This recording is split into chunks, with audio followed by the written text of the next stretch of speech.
नमस्कार, news one India देख रहे हैं आप। आपके साथ मैं हूं मीनाक्षी रजा। देवभूमि दिन भर में आपको दिखाते हैं उत्तराखंड की तमाम खबरें। उत्तराखंड के मुख्यमंत्री पुष्कर सिंह धामी ने चंपावत से चुनाव लड़ने की इच्छा जताई है। मुख्यमंत्री का कहना है कि चंपावत से चुनाव लड़ने का प्रस्ताव हाईकमान के सामने रखूंगा और अंतिम फैसला पार्टी हाईकमान का होगा। मुख्यमंत्री ने कहा कि अगर चंपावत से चुनाव लड़ने का मौका मिला तो मेरे लिए सौभाग्य की बात होगी। रिपोर्ट देखें।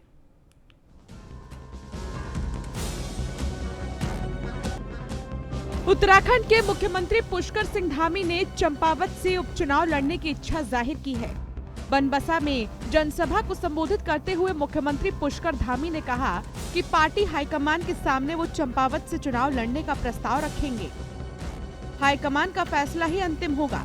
खास बात ये है कि सीएम पुष्कर धामी को इस सीट से चुनाव लड़ने का न्योता वर्तमान विधायक कैलाश गहतोड़ी पहले ही दे चुके हैं। वहीं बीजेपी के राज्यसभा सांसद नरेश बंसल का कहना है कि मुख्यमंत्री जहां से भी चुनाव लड़ेंगे विजयी होंगे। उत्तराखंड में बीजेपी की सरकार है और धामी मुख्यमंत्री हैं, लिहाजा ये कोई बहुत बड़ा विषय नहीं है। ये फैक्टर तो पूरे प्रदेश में भारतीय जनता पार्टी के अनुकूल है। प्रदेश की जनता ने हमको इतना प्रचंड बहुमत दिया है, हर स्थान पर जहां से भी वो लड़ेंगे वो जीत जाएंगे। ये उनको तय करना है कहां से लड़ेंगे, और फिर ये भी देखा जाता है सारे उसमें कि कौन सी सीट खाली होगी, किसको करना है। पार्टी रणनीतिक रूप से तय करती है, तो उसमें जहां से भी वो लड़ेंगे जीतेंगे। मुख्यमंत्री पुष्कर सिंह धामी को अगले 6 माह के भीतर चुनाव जीतकर विधानसभा में आना है, लेकिन अभी से वो चंपावत विधानसभा में सक्रिय हैं। मुख्यमंत्री का चंपावत में अलग अलग इलाकों में जाकर निरीक्षण करना, अफसरों को निर्देश देना भी यही इशारा करता है कि वो चुनाव चंपावत सीट से ही लड़ेंगे। और अब आपको हम बताते हैं कि चंपावत की सीट मुख्यमंत्री पुष्कर सिंह धामी के लिए मुफीद क्यों है। चंपावत सीट सीएम धामी की पुराने विधानसभा से सिर्फ 12 किलोमीटर की दूरी पर है। मैदान पहाड़ वाली इस सीट को कवर करने में अधिक समय नहीं लगेगा। खास बात यह है कि 51% मतदाता सिर्फ टनकपुर बनबसा में है। जाति और क्षेत्रीय लिहाज से भी ये सीट मुख्यमंत्री पुष्कर सिंह धामी के लिए फिट है। चंपावत विधानसभा सीट पर पूर्व फौजियों की बड़ी संख्या बीजेपी के लिए फायदेमंद साबित होती रही है। यही कारण है कि ये सीट लगातार 2 बार बड़े अंतर से बीजेपी की झोली में गई। सबसे खास बात यह है कि वर्तमान विधायक कैलाश गहतोड़ी ने सबसे पहले मुख्यमंत्री पुष्कर सिंह धामी के लिए सीट छोड़ने की पेशकश की थी। खटीमा से चुनाव हार चुके मुख्यमंत्री पुष्कर सिंह धामी अब चंपावत विधानसभा सीट से उपचुनाव की तैयारियों में जुट गए हैं। कल बड़ी सभा और आज क्षेत्र का निरीक्षण भ्रमण ये सीधे तौर पर बताता है कि उनके लिए चंपावत से ज्यादा मुफीद कोई सीट नहीं है। इसके पीछे की कई वजह हैं। खटीमा से चंपावत सीट सटी हुई है और करीब 12 किलोमीटर की दूरी है। इसके साथ ही खटीमा में जो धामी के प्रति सिंपैथी है उसका सीधे तौर पर फायदा चंपावत सीट पर मिलता है। इसके अलावा विधायक कैलाश गहतोड़ी जो कि चंपावत से जीत कर आए हैं, वो पहले ही मुख्यमंत्री पुष्कर सिंह धामी के लिए सीट छोड़ने का ऐलान कर चुके हैं।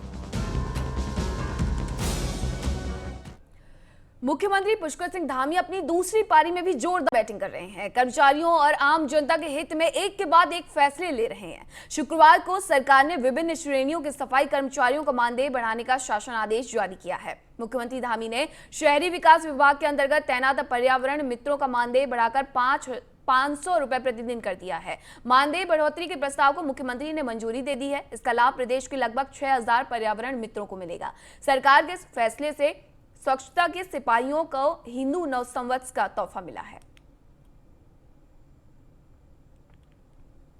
देखिए, बीच बीच में हमारे जो सफाई कर्मचारी हैं, पर्यावरण मित्र हैं, उन सभी लोगों के बीच में हमने पहले भी कहा था, क्योंकि चुनाव से पहले हमने कहा था कि हम सभी का मानदेय पर प्रतिदिन का 500 रुपया करेंगे।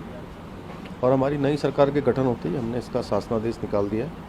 अब सभी को 500 रुपये के प्रतिदिन के हिसाब से।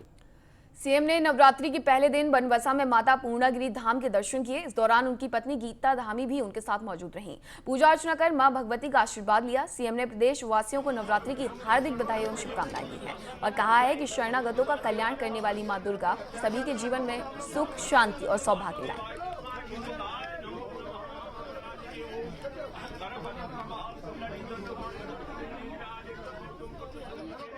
9 वर्ष है और 9 वर्ष के दिन पहले दिन आज माता पूर्णागिरी का जो धाम है हमारा, पूरे उत्तर भारत का आस्था और धर्म का एक बहुत बड़ा केंद्र है। क्योंकि बचपन से मेरी आस्था रही है, आज मैं माता के दर्शन, मैया के दर्शन करने आया हूँ। साथ ही साथ आज हमारा 9 वर्ष भी प्रारंभ हो रहा है, तो इस 9 वर्ष की शुरुआत मैया के दर्शन से, और चूँकि यहाँ पर बहुत बड़ा श्रद्धालुओं का एक सैलाब उमड़ता है पूरे उत्तर भारत से, भारत के अनेकों स्थानों से, तो यहाँ की इन व्यवस्थाओं का भी जायजा लिया है। इसमें और क्या अच्छा हो सकता है। निकट भविष्य में ये मेला हमारा, जो कि बहुत ही पौराणिक मेला है, बहुत ही धार्मिक महत्व का मेला है और बहुत प्रसिद्ध मेला है। पूरे उत्तर भारत के लाखों लोग इस मेले में प्रतिभाग करते हैं। इस मेले में अच्छी सुविधाएं हों, अच्छी व्यवस्थाएं हों, अच्छी अवस्थापना सुविधाएं हों, उन सभी के लिए हम प्रतिबद्ध हैं। हम इसमें काम करेंगे। मैं पुनः आज सभी को नवरात्र की भी और 9 वर्ष की भी सभी को शुभकामनाएं देता हूँ। चंदन राम दास ने न्यूज़ 1 इंडिया से खास बातचीत की है। आपको बता दें कि उत्तराखंड के परिवहन मंत्री हैं चंदन राम दास, जिन्होंने कहा कि 4 धाम यात्रा में इस बार सीएनजी और ई बसें संचालित होंगी। उन्होंने कहा कि तीर्थ यात्रियों को सस्ती और सुरक्षित यात्रा का लाभ मिलेगा। 100 दिन का लक्ष्य उन्होंने तय कर रखा है। उत्तराखंड सरकार में परिवहन को लेकर आपको जिम्मेवारी दी गई है, परिवहन मंत्रालय आप संभाल रहे हैं, कितनी चुनौतियां इस बार देखें तो? चुनौती को मैंने स्वीकार किया है। माननीय मुख्यमंत्री जी ने मुझे बहुत ही महत्वपूर्ण जिम्मेदारी दी है। मेरे साथ परिवहन के साथ साथ समाज कल्याण भी एक बहुत बड़ा विभाग है, अल्पसंख्यक कल्याण है, छात्र कल्याण है, और मेरे पास लघु और मध्यम उद्योग, खादी ग्रामोद्योग भी है। मैंने अभी अपने परिवहन विभाग की समीक्षा की, उसमें 2 सेक्टर हैं। एक तो परिवहन विभाग है, एक परिवहन निगम है। और परिवहन निगम की स्थिति बहुत ख़राब है। कर्मचारियों को वेतन तक देने का वहाँ लाले पड़ रहे हैं। लगभग 250 करोड़ के घाटे से अभी उबर कर हम 100 करोड़ के घाटे में आए हैं। और मेरा प्रयास है कि मैंने निर्देशित किया है कि पहाड़ में सीएनजी की बसें शुरू करें, इलेक्ट्रिक बसें शुरू करें, और उसके लिए जो इलेक्ट्रिक चार्जिंग की जो यूनिटें हैं वो लगाने से अभी जो 4 धाम यात्रा हमारी होगी, उस 4 धाम यात्रा में अगर हम रोडवेज की बसों को लगाएंगे तो रोडवेज की इनकम बढ़ेगी। रोडवेज की इनकम बढ़ेगी तो घाटे को पाटने का काम हम करेंगे। मैं माननीय उत्तर प्रदेश के माननीय मुख्यमंत्री जी का भी आभार व्यक्त करूंगा और अपने मुख्यमंत्री धामी जी का आभार व्यक्त करूंगा कि उन्होंने 105 करोड़ रुपया अभी रोडवेज को दिया है। उससे घाटा भी कम होगा और जो हमारा तनख्वाह देने का जो दिक्कत हो रही थी, उस बैकलॉग को भी हम समाप्त कर रहे हैं।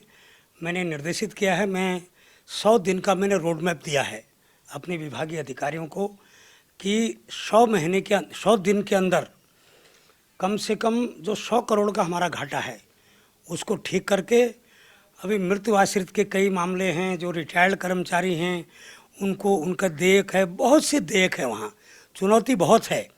मगर मैं अपने कर्मचारियों में ऊर्जा भरने का काम करूँगा। यूनियन के लोगों से वार्ता करके, अधिकारियों से समन्वय करके मैं इस चुनौती को स्वीकार करूँगा। सर, 4 धाम की यात्रा शुरू होने वाली है, ऐसे में खबर है कि जो किराया है उसमें बढ़ोतरी हो सकती है, इसको लेकर अभी प्रस्ताव आए थे कि डीजल के रेट बढ़े हैं, क्योंकि अंतर्राष्ट्रीय बाज़ार में आप देख रहे हैं कच्चे तेल के भाव बहुत लगातार बढ़ रहे हैं। मगर अभी फ़िलहाल रेट बढ़ाने का कोई विचार नहीं कर रखा है। मगर आने वाले समय में हमको विकल्पों की तलाश भी होगी। इसलिए जो मैं कह रहा था आपकी सीएनजी और इलेक्ट्रिकल वाली बसें, इनको बढ़ाने का हम काम करेंगे। अगर ये बढ़ेंगे तो स्वतः डीजल के रेट के लिए हम लोग उसमें समन्वय बिठाने का काम करेंगे। आखिरी सवाल रहेगा सर, यात्री वाहनों में जीपीएस लगाने की ओर आप लोग एक कदम उठा रहे हैं, ऐसे में कई जगहों पे इसका विरोध भी हो रहा है। सरकार को क्या ज़रूरत पड़ी कि इन वाहनों में जीपीएस लगाना हो? अभी चर्चा चली है, कोई निर्णय नहीं हुआ है। सब लोगों से बातचीत करके जो सही तरीका सही होगा, जिससे हमारे गाड़ी वालों को भी फ़ायदा होगा, विभाग को भी फ़ायदा होगा, ऐसा काम करेंगे। अनावश्यक बोझ किसी पर नहीं डालेंगे। धन्यवाद सर। तो ये थे हमारे साथ उत्तराखंड सरकार में मंत्री चंदन राम दास जी, जिनका साफ तौर पे कहना है कि जो भी जरूरी होगा वो हम कदम उठाएंगे, अनावश्यक जो बोझ है वो किसी पर भी नहीं डालेंगे। नरेंद्र गोसाई के साथ पीयूष। प्रदेश में पिछले 2 सालों से चारधाम यात्रा में कोरोना के कारण बहुत कम तीर्थ यात्रियों ने चारधाम के दर्शन किए हैं, लेकिन इस बार उम्मीद जताई जा रही है कि रिकॉर्ड तोड़ श्रद्धालु चारधाम यात्रा में आएंगे। वहीं पर्यटन मंत्री सतपाल महाराज ने कहा कि चारधाम में आने वाले यात्रियों का पंजीकरण होगा। जिस तरह से मैदानी क्षेत्रों में गर्मी बहुत ज्यादा हो रही है, इस लिहाज से चारधाम में काफी श्रद्धालु आ सकते हैं, लिहाजा अभी यात्रियों का रजिस्ट्रेशन अनिवार्य होगा। इसके अलावा यात्रा मार्गों पर शौचालय और सड़कों की स्थिति भी दुरुस्त की गई है। ने निर्देश दिए हैं कि इसका पंजीकरण होगा और उसके साथ साथ बड़ी तादाद में, क्योंकि नीचे काफ़ी गर्मी पड़ रही है, बड़ी तादाद में यात्री आएंगे और पहली बार पूरी यात्रा खोली गई है, पर उसमें भी एहतियातन बरतने के लिए और कैरिंग कैपेसिटी के मुताबिक ही लोग पहुँचें, तो इसके लिए हम लोगों ने रजिस्ट्रेशन जो है इसमें कंपलसरी किया है। और यात्रा के लिए सारे जो बंदोबस्त हैं, जिसमें कि शौचालय हो गया और सड़कों का रखरखाव हो गया, ये सारी चीज़ों पर ध्यान दिया गया है। जहाँ भी कोई ऐसी सड़क पे कमज़ोरी है या एवलांच आने की संभावना है, वहाँ भी जेसीबी तैनात रहेंगी और सभी अपेक्षा करते हैं कि यात्रा जो है सुचारू रूप से सरल और सुरक्षित रहेगी।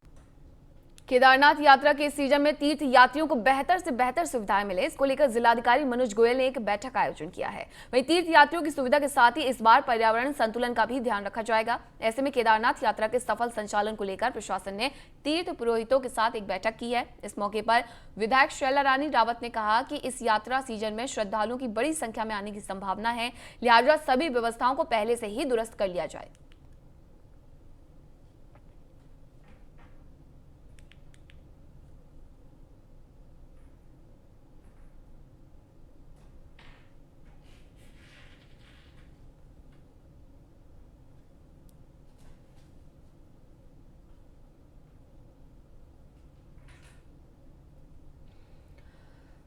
तो केदारनाथ यात्रा शुरू होने वाली है, 6 मई को पट खुल जाएंगे और ऐसे में ज्यादा से ज्यादा श्रद्धालुओं के पहुंचने की संभावना जताई जा रही है, जिसको लेकर के विधायक शैला रानी रावत ने भी ये कहा है कि पूरी जो व्यवस्थाएं हैं उन्हें पहले से ही दुरुस्त किया जाएगा।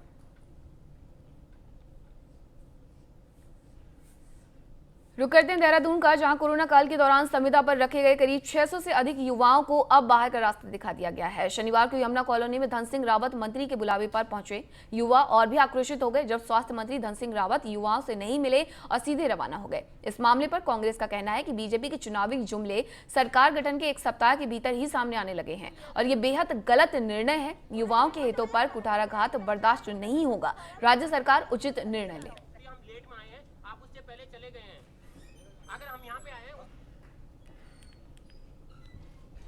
सर, हमारी कोई ज़्यादा बड़ी मांग नहीं थी। हम लोगों का केवल एक ही मुद्दा था कि कोविड काल में जिस तरीके से सरकार के द्वारा हमारे ऊपर सबसे पहले फूल बरसाए गए, हम लोगों की एक तरीके से हम लोगों को भगवान का दर्जा उस समय सभी लोगों ने दिया। शासन प्रशासन ने उस समय खूब तारीफ़ें की, चाहे IAS हो, PCS हो, हमारे विधायक रहे हों, उन सब के सैम्पलिंग के लिए घर घर पे जाते थे, सभी जितने भी होता था। आज सर यहाँ पे हम लोगों को बोला गया था कि आज आप लोगों की बात सुनी जाएगी, क्योंकि हम आज से 3 दिन पहले आए थे और माननीय मंत्री जी ने हमें आश्वासन दिया था कि आप लोगों की बातें हम लोग 2 तारीख को सुनेंगे।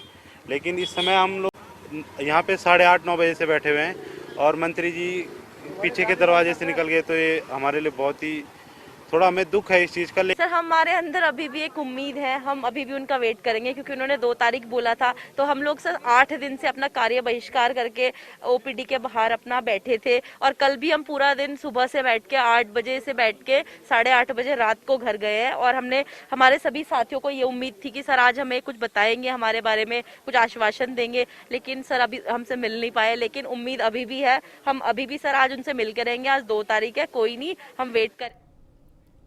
कैबिनेट मंत्री गणेश जोशी ने मसूरी नगर पालिका सभागार में पर्यटन सीजन से जुड़ी तैयारियों की समीक्षा की और पेयजल लाइन डालने के बाद क्षतिग्रस्त सड़कों का निरीक्षण भी किया। सड़कों की बदहाल हालत को देखकर कैबिनेट मंत्री ने अधिकारियों को जमकर फटकार लगाई और सभी संपर्क मार्गों को जल्द से जल्द ठीक करने के निर्देश दिए। वहीं सेंट मेरी अस्पताल में आउटडोर में चलाई जा रही OPD का भी उन्होंने औचक निरीक्षण किया और OPD बंद होने पर नाराजगी जताई, जिसके बाद उन्होंने SDM नरेश दुर्गापाल को OPD में तैनात डॉक्टर के 1 दिन का वेतन काटने के निर्देश दिए।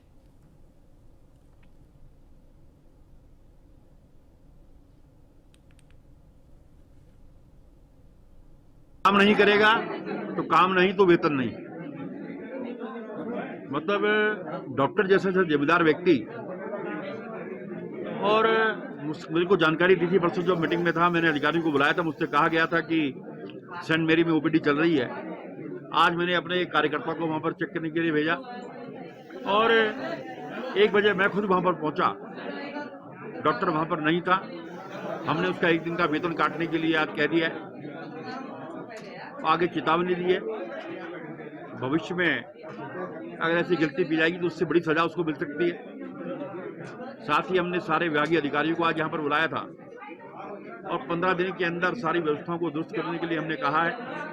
15 दिन के बाद मैं रिव्यू मीटिंग लूंगा, क्योंकि टूरिस्ट सीजन यहाँ पर आने वाला है। अगर पेयजल की व्यवस्था ठीक नहीं होगी, सड़कें ठीक नहीं होंगी, स्वास्थ्य सेवाएं ठीक नहीं होंगी, तो हमारा टूरिस्ट क्या इंप्रेशन यहाँ पर लेकर जाएगा। पौड़ी में जल संरक्षण एवं जल संवर्धन के तहत कोटसाड़ा गांव में 15वें वित्त योजना के अंतर्गत प्राकृतिक जल स्रोत का जीर्णोद्धार किया गया। डीएम विजय कुमार जोगदंडे ने अपने स्थलीय भ्रमण के दौरान जल स्रोत का निरीक्षण किया और संबंधित विभाग की सराहना करते हुए कहा कि अन्य स्थानों में भी इस तरह के कामों को जारी रखें, जिससे स्थानीय लोगों और किसानों को पीने के लिए शुद्ध पानी उपलब्ध हो सके। उन्होंने कहा कि पर्यटन की दृष्टि से जल संवर्धन का कार्य किया जा रहा है, साथ ही पौधों का रोपण भी जल्द किया जाएगा, जिसका लुत्फ पर्यटक भी उठा सकेंगे।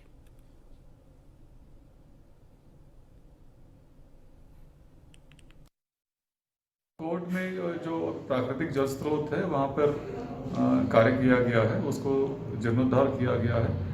हम उम्मीद करते हैं कि वहाँ के जो आसपास के ग्राम पंचायतें हैं, ग्राम सभा के निवासी हैं, वो उसका लुत्फ उठाएंगे और उससे पेयजल की समस्या है, कृषि कार्य है, उसमें उससे मदद मिलेगी।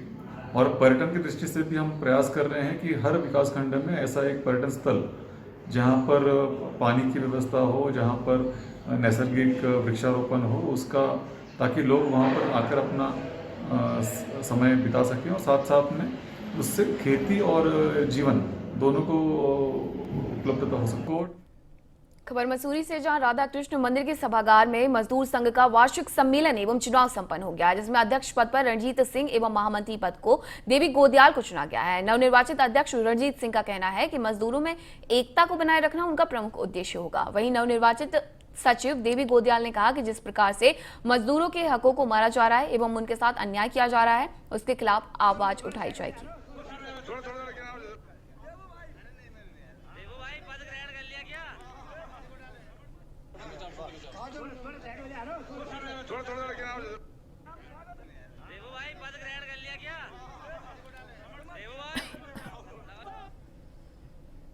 लगातार विगत वर्षों से मजदूरों के साथ मसूरी में बड़े अन्यायपूर्ण तरीके से उनके आवास छीन लिए गए। उनके रोजगार, रिक्शा और बोझा मजदूरों पर लगातार ही कुछ लॉकडाउन की वजह से, कुछ सरकारी कमियों की वजह से मजदूरों का शोषण होता जा रहा था।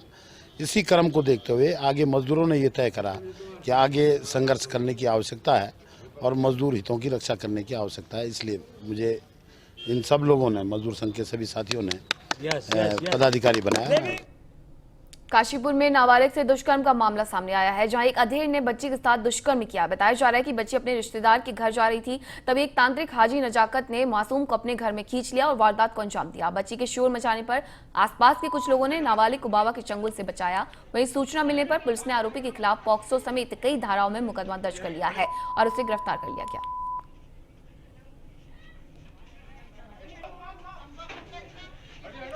चलो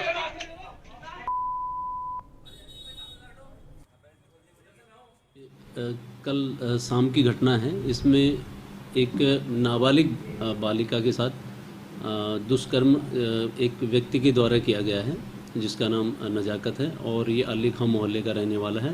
पीड़िता भी उनके पड़ोस की रहने वाली है। तो इसने ज़बरदस्ती उनको बुला के, लड़की को बुला के उसके साथ जो है दुष्कर्म किया है।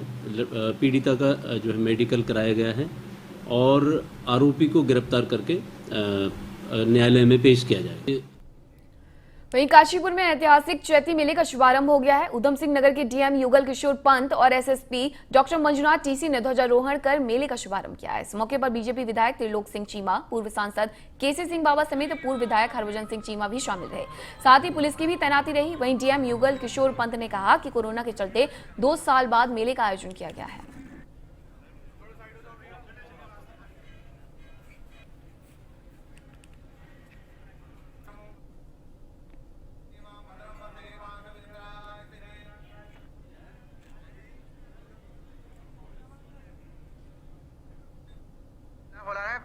पहले तो आपको नव वर्ष की बधाइयाँ, नव संवत्सर की और हिंदू न्यू ईयर की, युगादि की बधाइयाँ।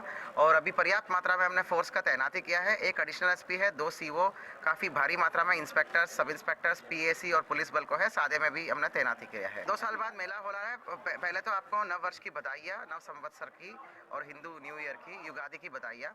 और अभी पर्याप्त मात्रा में हमने फोर्स का तैनाती किया है। एक एडिशनल एसपी है, 2 सीओ, काफ़ी भारी मात्रा में इंस्पेक्टर्स, सब इंस्पेक्टर्स, पीएसी और पुलिस बल को। और क्योंकि 2 साल बाद ही मेला हो रहा है तो इसमें संयम से और आनंदित होकर हमें इस मेले का आनंद लेना है। और मैं सबसे प्रार्थना करूंगा कि यहाँ मेले में आए और जो हमारा अपना नेचर है, अपना बिहेवियर है कि अच्छे इंसान के रूप में यहाँ मेले का आनंद लें। और उसके साथ साथ क्योंकि मेला 2 साल बाद हो रहा है तो पर्यावरण को क्षति ना हो, इसलिए मेरा अनुरोध होगा कि इस मेले में हम लोग जो सिंगल यूज़ प्लास्टिक है, ये पॉलीथीन से, उसका इस्तेमाल ना करें और तंबाकू का सेवन ना करें। चैत्र नवरात्रि का आज पहला दिन है। नवरात्रि के पहले दिन मां दुर्गा के प्रथम रूप मां शैलपुत्री की पूजा हो रही है। हरिद्वार में माता के प्रसिद्ध मंदिर मां मनसा देवी, चंडी देवी और माया देवी मंदिर में बड़ी संख्या में भक्त पहुंच रहे हैं। नवरात्रि के पहले दिन कलश स्थापना के साथ साथ अखंड ज्योत भी जलाई गई है। श्रद्धालुओं का कहना है कि कोरोना काल के बाद इस बार नवरात्रि में मां की पूजा करने का अवसर प्राप्त हुआ है।